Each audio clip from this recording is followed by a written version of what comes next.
Attention, please. Eastern Airlines Flight 19, now ready for departure. Welcome aboard the Walt Disney World Express monorail. Now, ladies and gentlemen, we're entering the vacation kingdom of the world. There's enough land here to hold all the ideas and plans we could possibly imagine.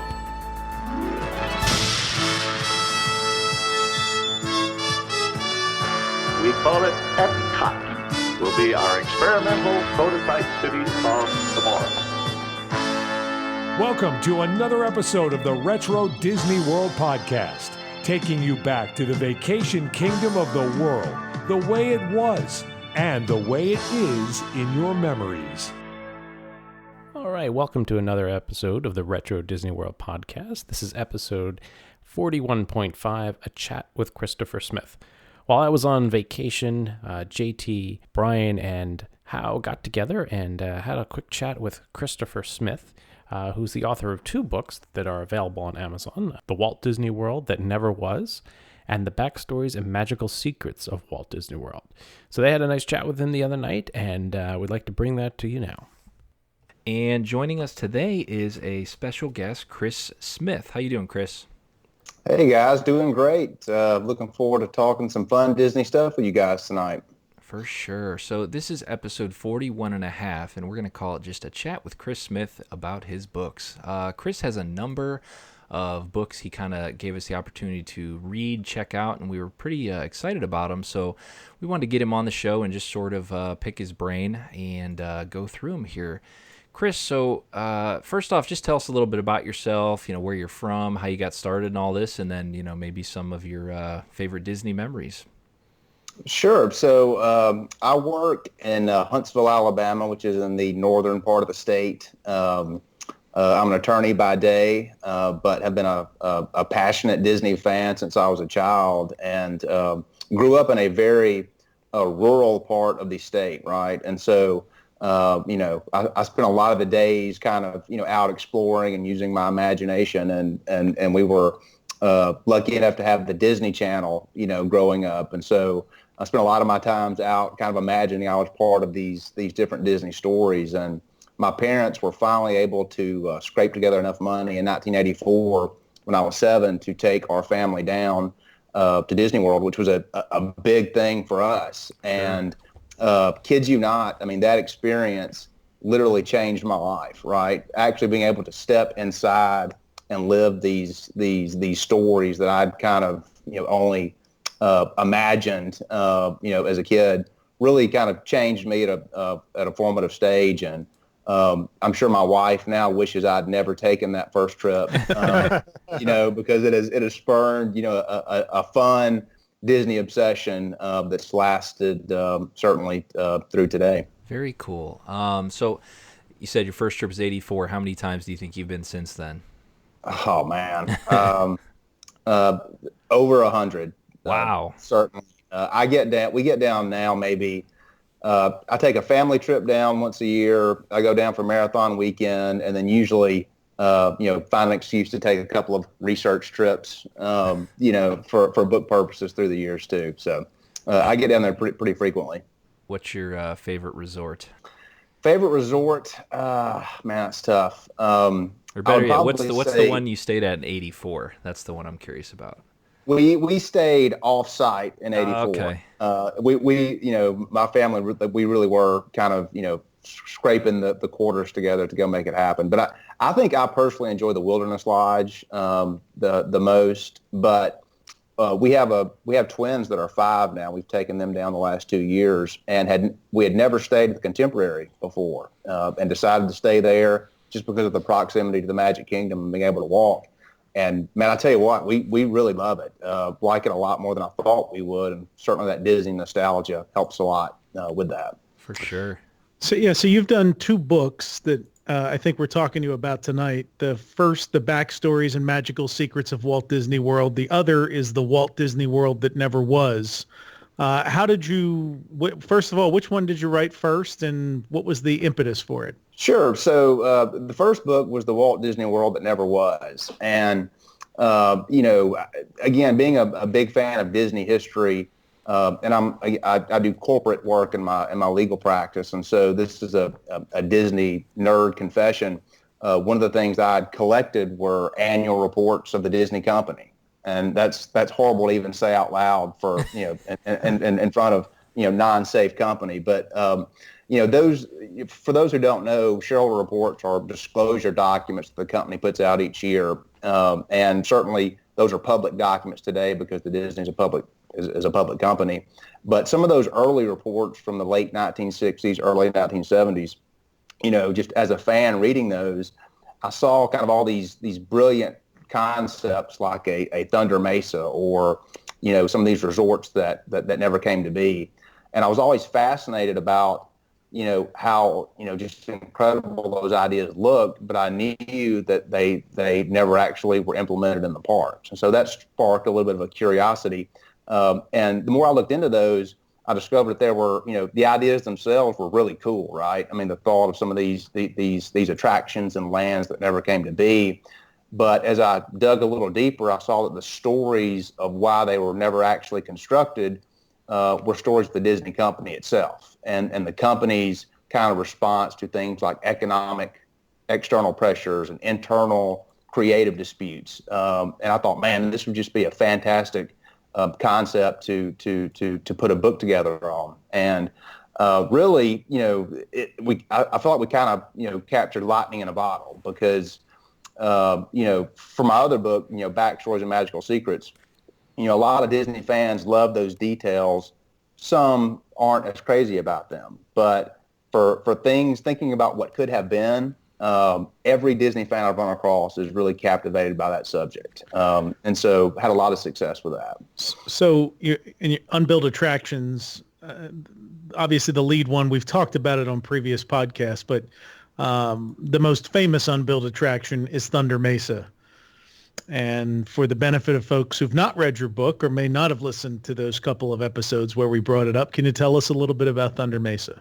Sure. So, the way I describe it in my book is if the Walt Disney World that never was a sports hall of fame, then Thunder Mesa would be Babe Ruth, right? And I think the reason for that is it kind of combines everything. It combines brilliant Imagineers, a fascinating concept, and really just a ton of great stories. But Thunder Mesa was not an attraction per se. It was actually going to be an entire subland of Frontierland that would have included kind of a runaway mine train type roller coaster, a Western-themed version of Pirates of the Caribbean known as the Western River Expedition, and then several other, kind of walk-through cool things to see.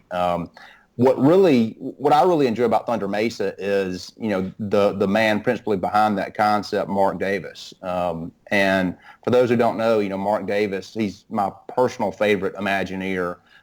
Started out in Disney animation in the 30s and 40s, brought to life some of the, if you want to feel like you haven't accomplished much in life, read Mark Davis's bio. He, created Snow White and Cinderella and Tinkerbell and all these wonderful characters, and then transitioned to theme park development in the 60s. And the two attractions that he's most known for in terms of his contributions are Pirates of the Caribbean and the Haunted Mansion. And certainly people who are making lists of the top attractions, in Disney history, those two are usually at the top. Mark set, in terms of planning new attractions for the Florida project for Walt Disney World, set a small goal for himself, which was create the greatest Disney attraction concept ever, right? And coming from a brilliant mind who was behind the Haunted Mansion and Pirates of the Caribbean, I think that shows you what type of concept this was. And another one of the more exciting things is, unlike some of these other concepts where we kind of have maybe one piece of concept art where we have to piece together certain pieces of the puzzle, we have so much data and so many concept drawings for Thunder Mesa that we really have a great feel in terms of what all that would have included. I love the concept. I wish it would have been implemented. But one of the things you have to be careful of in terms of talking about, what never came to be is what would have happened if Thunder Mesa were constructed, right? I mean, two of my favorite attractions in the Magic Kingdom today are Splash Mountain and Big Thunder Mountain Railroad. And those are certainly direct descendants from the Thunder Mesa concepts, right? So even though I wish we would have gotten Thunder Mesa, I don't think I could erase those two attractions either. But as you guys know, for a laundry list of different reasons, the Thunder Mesa concept never came to be. And one of the overarching concepts, and never was, is that on construction projects, you guys probably know this from your own homes, right? Even residential construction projects, you can always count that costs are going to get completely out of hand, right? Sure. And when you think about theme parks, that is even more so the case, right? And that's what initially pushed Thunder Mesa back from the drawing boards, and then a lot of other factors just kept knocking it down the chain until eventually it ended up on some Imagineering shelf and never made it fully realized into the parks. So what year was that? Thunder Mesa was in the works? It was in the late 1960s. So being planned for the park's opening. Oh, okay. Then it got pushed to phase one, which was maybe the first 5 years after the park was open. And the famous story is people forget, I think you guys know this from a historical context, that, context is king, right? We know now that the Disney company are theme park experts, but back then there was only Disneyland, right? And so when they're planning this new project in Florida, they really had to walk a fine line of wanting to, replicate attractions from California to kind of build off that momentum in Florida, but also creating new concepts, right? Well, strangely enough, the most popular attraction in Disneyland, Pirates of the Caribbean, they decided not to replicate in Florida. Mm-hmm. Part of the reason for that, is it's funny thinking back today that Imagineers thought that because Florida was so close to the actual Caribbean, that it wouldn't be a unique enough experience. And kind of pouring through these old shareholder reports, I kid you not, it was a throwaway line that I found that these planners thought that people would be visiting Disney World in conjunction with a larger trip to the Caribbean, right? So there was an actual reason behind this. I was going to say, I'm from Florida and we have pirates everywhere. I mean, they just randomly walk around on the street. Pirates are so boring to us. And the irony that 30 years later, they would build a theme park all about California in California. Makes sense. Again, it's crazy to look back at things the way, they were then as opposed to, the hindsight now. But, as you guys know, when the park opened and there was no Pirates of the Caribbean, Disney received a lot of fan backlash. We want pirates. And so Card Walker, the then president of the company, greenlit an expedited version of Pirates, which was, again, another huge hit to Thunder Mesa's hopes of being constructed in the parks. And there was a lot of friction between Tony Baxter and Mark Davis once they bought into the Big Thunder Mountain, right? Yeah, that's right. And it's, it's one of those things where, again, that's what's so tough, when you're looking back at this Thunder Mesa concept. You had all these different body blows the concept kept taking. And the story is that, while some high-level Disney executives were touring, the Imagineering idea plant, so to speak, Tony Baxter's there with this massive model of Thunder Mesa, and essentially, critiques that concept and sells a standalone mine train type concept that we all know today as Big Thunder Mountain Railroad.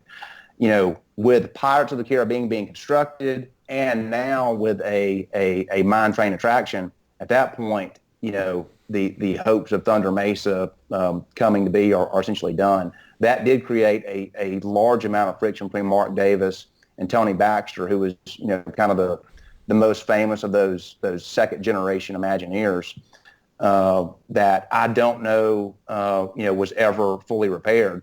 What I found interesting was that a few years ago at the D23 conference, Tony Baxter gave a very, kind of telling presentation on the Thunder Mesa concept, right? Which I thought was extremely interesting. We got a lot of data from that we didn't know before.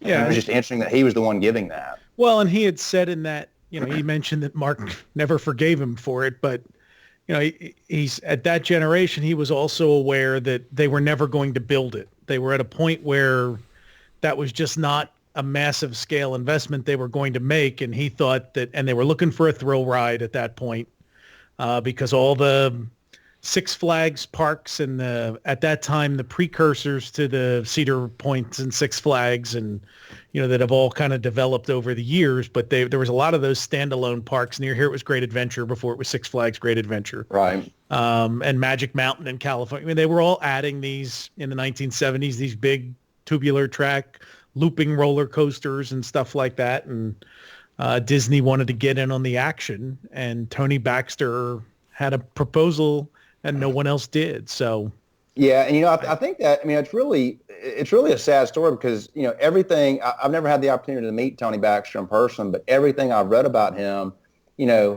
he's just the nicest guy you'll ever meet, right? And I know from what I've read and other people I've talked to, I think if you asked him even today, he feels terrible about that conflict that arose. But it's just one of those things that Imagineers, and again, that was another reason for doing the Never Was book.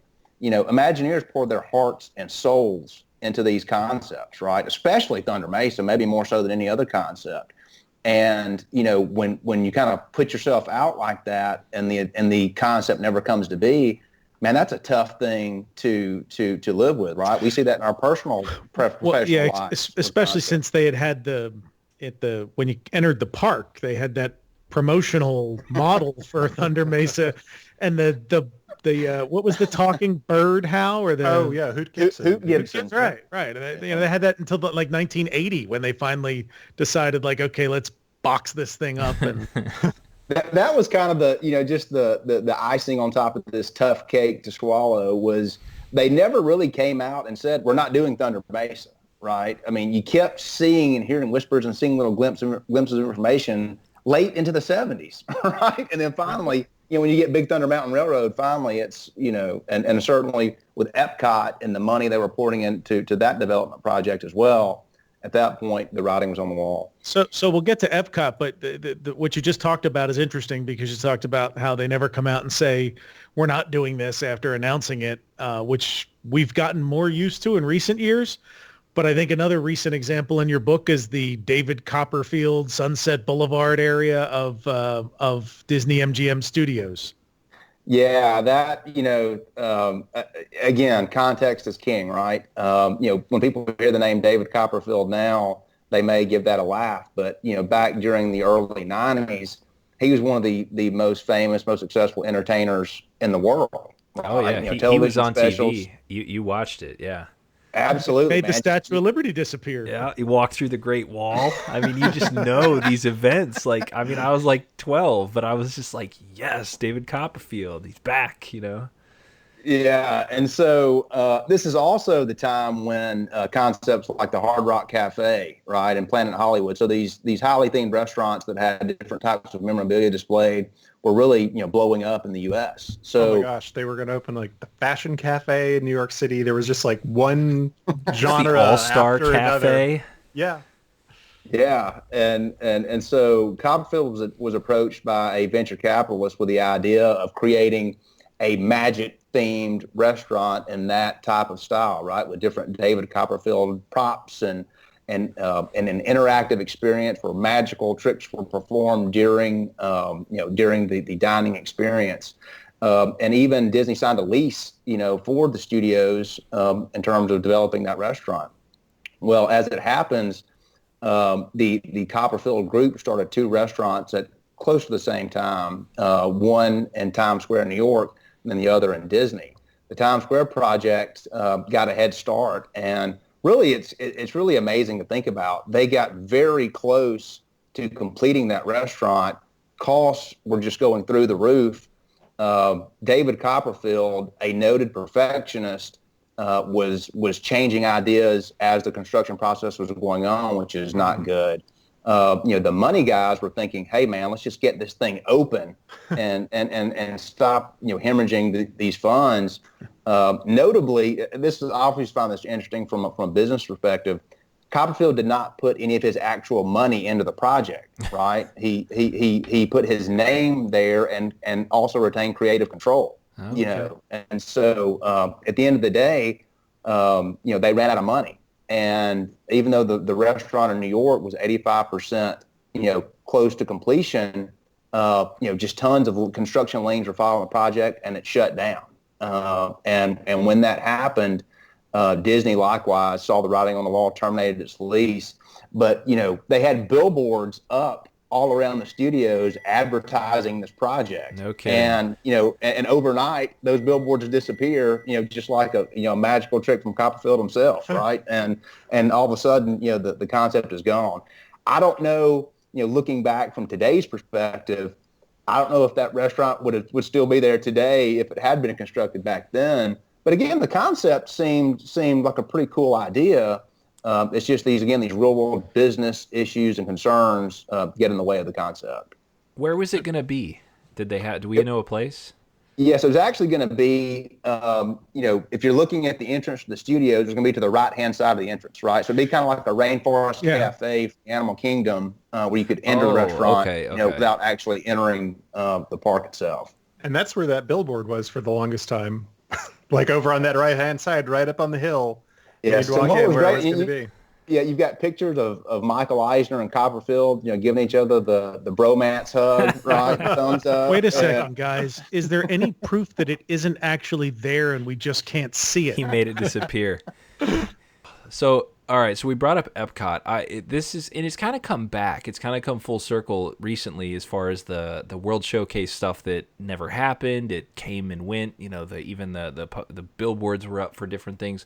Kind of go into that. There's a couple like Israel, and we had the different countries and things. What's the deal with that? Yeah, and it's it's interesting. Epcot more so than any other park, as you all know, completely changed from what the initial concepts were going to be to what we actually got. But talking about World Showcase specifically, when after Walt had passed and the Magic Kingdom had opened, and then finally executives turned their mind to, all right, if we're going to do this thing, how is it actually going to make money for the company? They really thought that World Showcase would be easy in terms of getting funding, right? I mean, they thought that countries would jump the opportunity to sponsor pavilions, to showcase their different cultures, which would, ideally in turn result in more tourism dollars for those specific countries. And, at one time, even, upwards of 30 different countries, were considered. As a matter of fact, it was originally planned that World Showcase would be at the front of the park. Guests would enter directly into World Showcase with the Future World part of the park in the rear. As it, come to find out, getting those sponsorship dollars are much more difficult than they thought. But having said that, even on opening day, as you mentioned, there were billboards up for Israel, for Spain, for Iran, and then Equatorial Africa was widely, publicized at the opening of Epcot. And as I think this is a kind of a good example of, again, I've been a big fan of Disney history for a long time, and I've been around World Showcase, I couldn't even count the number of times. Up until I started actually studying this topic, I didn't realize how much open space was available in World Showcase. Right. Even today, these large plots of land that I in my mind, one pavilion ended and another one began. But instead, you've got these large spaces that are there for development that Disney looks to be expanding. But unfortunately, I think the approach the Disney company took, and if we take a step back, I don't like to think of it this way, but from a historical perspective, we have to. The Disney company is a company. Right, it has shareholders that it has to answer to, and at the end of the day, they need to make money and make the most money they possibly can. That has deterred them from adding, I think, new World Showcase pavilions as opposed to other, intellectual property-based attractions and things like that. Because based on their studies, new attractions and new lands would generate more guest visits and corresponding increase in revenue, whereas adding another pavilion to World Showcase might not do that. Now, I'm sure you guys are probably aware that has shifted in the last 5 years, right? And we've heard more and more rumors of different countries maybe being added, and that's gotten even hotter in the last year or two. Yep. If you would have asked me 5 years ago, I would have told you it's just not going to happen. If you ask me today, I would say I think it is. Right now, if you ask me which country, I don't. Because again, there's Spain was hot on the rumor mill. A year ago. Brazil. Yes, Brazil is always the top of that list. I hope we get one. I really do, because I enjoy World Showcase. Love the restaurants, love the culture. I wish. I don't want to get emails about this, but I wish there were more attractions in World Showcase. And if you look at the original plans for World Showcase, every national pavilion was planned to have an attraction. Right now, that was an attraction that showcased the culture of that nation. Not obviously not an IP tie-in, which is what we would probably get today. But I do wish there was more of that, and we are getting some of that now. For sure. Well, very cool. So that is kind of our very short recap on the Walt Disney World that never was. Any more, we'll say, historical books coming like that, or are you focusing on the next one here, the next series, you think more? Well, certainly the next series that we'll talk about, I'm kind of full speed ahead on that. Sure. I will definitely be coming back to Never Was concepts, just because of how I really was blown away about what the feedback has been on that. And there are a lot more things to talk about. There's a lot more fun stuff in that book, Alien Encounter and The Lost Resorts, Persian and Buffalo Junction and all that. So we do encourage you to pick that book up, and we'll put a link to the purchase in the show notes. Yeah, I want to say, having gone through it, and I read a lot of this stuff, it's a very crisp read. It's very fast. It's concise. It tells you what you need to do. It's not overly, some people like to get very flowery and overly morose. It's just a nice, well-written, crisp read, and I love the fact that you have everything documented about where it came from. So there are great, wonderful footnotes about, this came from this annual report. It's not like a mystery. It's like he didn't make any of this stuff up. It's so well documented. I really, really enjoyed and appreciated that fact, because you could just sit down, read through it, and just like I said, the fact that you point out this came from this annual report, this came from there, this is the real deal. Well, I appreciate you guys saying that. Again, in my day job, research is something that I'm pretty familiar with, and but again, it turned out great. So I will definitely be coming back to the Never Was concept very soon.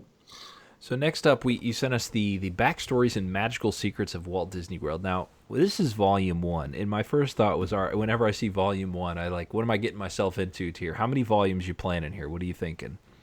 Well, it's funny. My editor asked me that, and I initially told him 4, right? So I said I want to do a volume for each of the 4 major theme parks. Then I had to call him up a couple of months later and say, listen, this Magic Kingdom version is actually going to take 2 volumes. And he almost came through the phone and strangled me.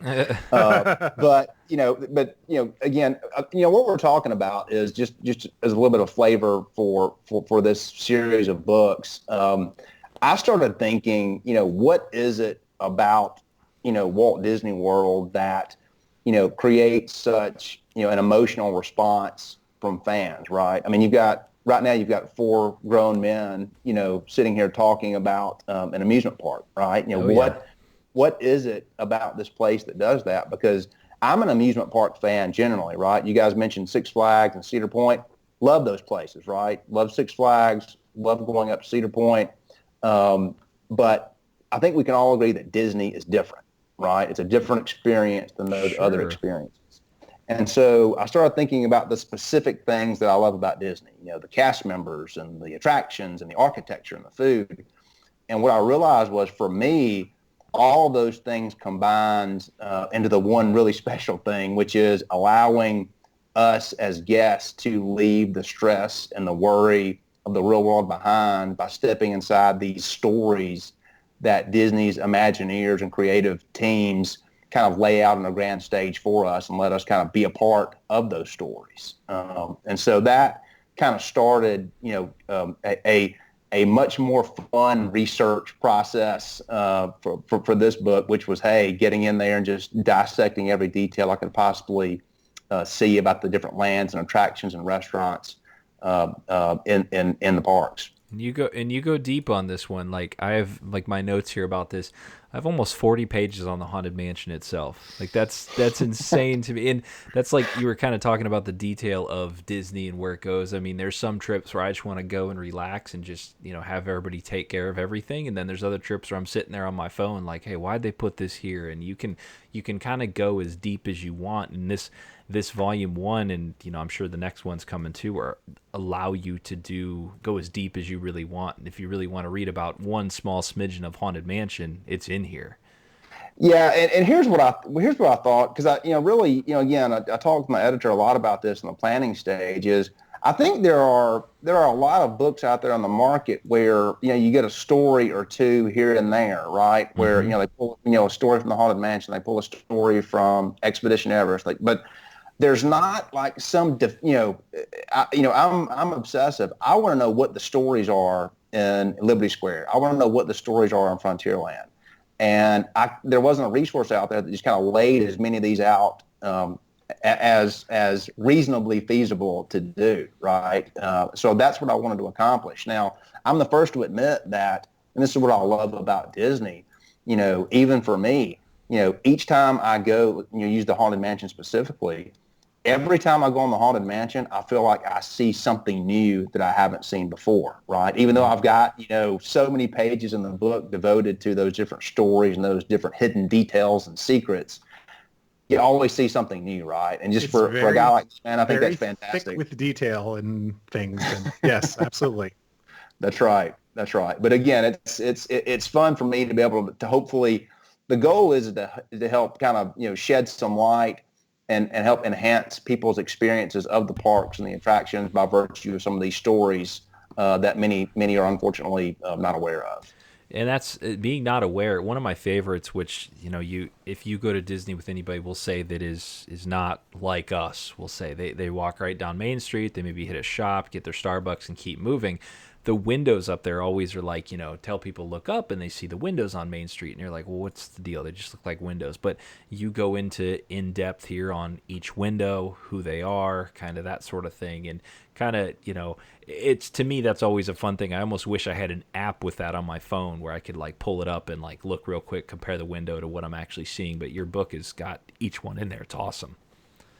Yeah, I appreciate you saying that. I mean, I think that, that is probably, other than the Disney Legend designation, that's about as high of an honor as someone who's either a Disney executive or an Imagineer can have. And really, what I hope that people get out of those descriptions is just, for them to educate and learn who a guy named Joe Potter is, right? And to hopefully, shed some light on the accomplishments of a lot of brilliant Disney people that the average everyday guest may not know about. And I have to throw this out here. My sister's a listener to the podcast, and every time she's listening, she goes, "You mentioned me," and I go, "Yeah, I did." Every trip she books the Liberty Tree Tavern, and I know she would get a kick out of the chapter in here where you go into the different dining rooms, the reasons behind it. Like, I mean, if you're looking at like details on, why this is on this, I mean, there's details in this book about the dining place. It's just awesome. It's such a deep dive in this book.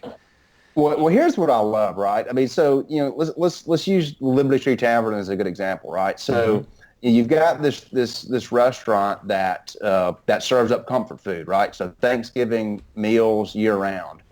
I don't think that the Disney company really needed to do anything from a thematic standpoint, and this restaurant would be popular, right? You could say the same thing for the Pecos Bill Tall Tavern and Cafe in Frontierland, quick service restaurant.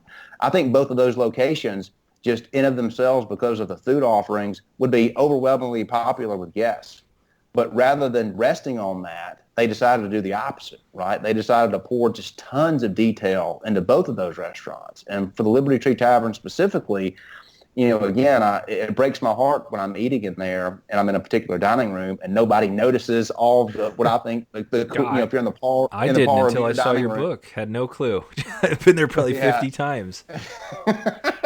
Well, you see, there you go, man. It's just amazing. And even for a guy like me, and again, I actually in the closing of that book, I apologize to all the Disney fans that I either, made mad because I was backing up a queue, taking pictures of every box and every sign, and also just wandering around dining rooms in the Liberty Tree Tavern, which is a small dining area, and taking pictures of things. But again, I think, man, that really enhances the experience because there's a story there, right? There's a story to Liberty Square as a whole, and there's a story to the Liberty Tree Tavern specifically about these different, prominent, important leaders from the colonial era, with each of those dining rooms being dedicated to George Washington or Ben Franklin or Thomas Jefferson, and different thematic details within those dining rooms that help support that story. And again, I just think that's fantastic when, again, Disney, I don't think had to do that to keep guests funneling through to spend money and buy the food.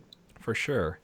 So we're looking at Volume 2. What's that one going to be? Are you cramming all 3 extra lands in that one? Or you... Well, my editor told me if we didn't end the Magic Kingdom on this one, he was done with it. So we will definitely get the other 3 lands. And what's interesting is Volume 1, based on Main Street USA, Liberty Square, and Frontierland, all of those are grounded and based in real world United States history. Yes. Right. So Main Street USA, the turn of the 20th century. Liberty Square, the colonial era, and then Frontierland, the Old West time period. The other 3 lands that I'm trying to finish up now, Tomorrowland, Fantasyland, and Adventureland, are more so, based on, imagination and fantasy as opposed to real world history. And I think, again, just like with the first volume, I think there are some great stories and some great details that will hopefully educate some fans on what the storytelling process is in those lands. And I will tell you guys, Tomorrowland almost killed me. Right? I was wondering that because I'm sitting there going, okay, do you focus on, and this is how I think of Tomorrowland, the old white part that had nothing in it? Do you focus on the redo of the 90s, which was like my childhood, or do you focus on like, what's coming or what scraps are left from the past 2 rebuilds? Well, the answer to that is all. Got it. Right? But because what's fascinating about Tomorrowland is it's the only land in the Magic Kingdom that was completely rethemed, and just, a completely new backstory created, right? I mean, Yes. For them to just kind of put the brakes on 20 years in and say, you know what, this original theme of real world, what might come tomorrow isn't working. We need to do something else. Because of the tremendous amount of turnover in the land, by far the most attractions they've ever called a Disneyland home are Tomorrowland, right? You've got upwards of 30 attractions that have called the land home. And just the story of how that land evolved was really kind of a fascinating research project for me. Very cool. We're excited for Volume 2. So once again, this was the Backstories and Magical Secrets of Walt Disney World, Volume 1, focusing on Liberty Square, Frontierland, and Main Street. And then I'm assuming Epcot, MGM are getting their own volumes. They are. Are you doing Animal Kingdom? I am. As a matter of fact, I think, I've got to get my schedule lined out. In the Backstory series, Animal Kingdom will probably come next just because, really? With Pandora being open, that land has got a good foothold now. The studio certainly is just wait. There's a lot of stuff going on there. And then Epcot also, right? Mm-hmm. You've got so much new stuff going on there. So I wanted to, ideally, I would have done Epcot next just to keep it, in terms of when the park's open. But I think just because of what all's going on in each of those parks, I think Animal Kingdom will be next. Very cool. Well, we appreciate you sending these, talking to us, letting us know what's in them. And I mean, they're like Hal said, they're really good reads. I kind of look at the Backstories book as sort of one that either I would read because I drive to my trips, usually like the long vacations, like on the drive down, if I was sitting in the car, or after you get back from the parks, you sort of like, look up some things. That's sort of like the way I look at it. It's like a well-researched, documented, Wikipedia version almost. You almost need it. To me, you need an app base for this. Like I want just like clickable links to go to. That would be so awesome. So tell your editor that's next. I'll let him know. So anything else, guys? No, we're just looking forward to it. Yeah. Yeah, it's fascinating. All right, Chris. Well, thanks so much. We appreciate it. We'll put links below and in the podcast notes to where they can buy these. I'm assuming they're all on Amazon, right? Yes, that's correct. That's You get where them- get them everything's both on Amazon. Okay, Hey, cool. man. Appreciate the world. that. Yep. All right. Well, thanks again, Chris. And that's going to wrap up this episode. And we will see you very soon for the full episode 42. Did we have a topic, guys? I'm trying to remember. Yes, we did.